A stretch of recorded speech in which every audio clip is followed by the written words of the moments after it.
Do you know why rhinos have horns? Some people say it's because they want to use them as tools to scratch their backs, but that's not true.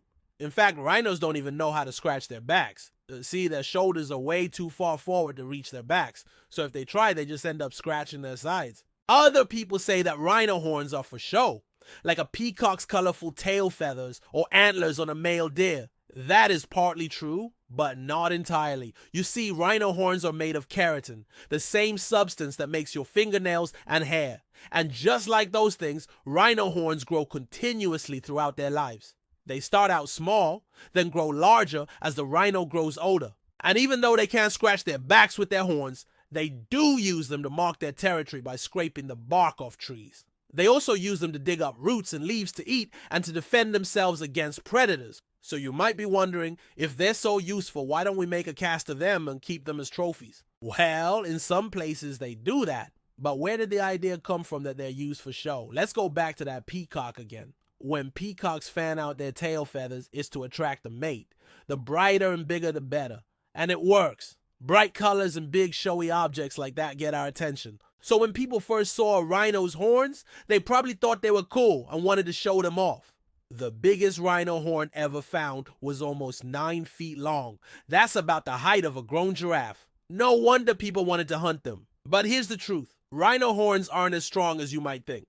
They're hollow inside. You can break one pretty easily. All you need is a sharp rock or a heavy piece of iron. It doesn't take much force at all.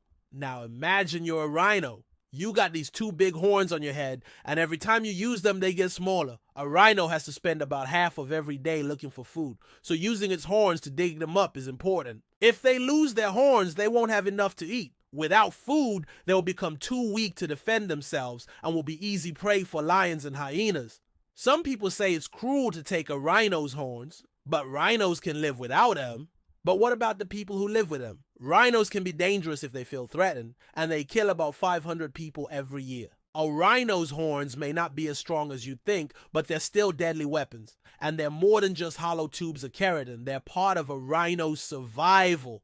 When a baby rhino's born, they only have a little bump where their horn will grow. And at first, they can't walk very well. They wobble around like they're drunk. That's because they're learning how to use their new sense, their sense of smell.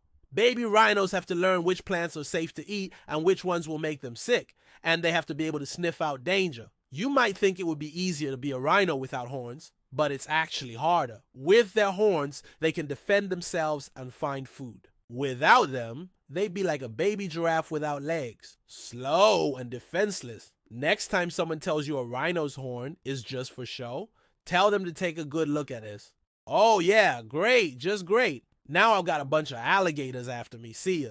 If you want to help protect endangered animals like rhinos, you can do something as simple as sending this video to a friend. If we all work together, we can make sure there are rhinos around for many generations to come.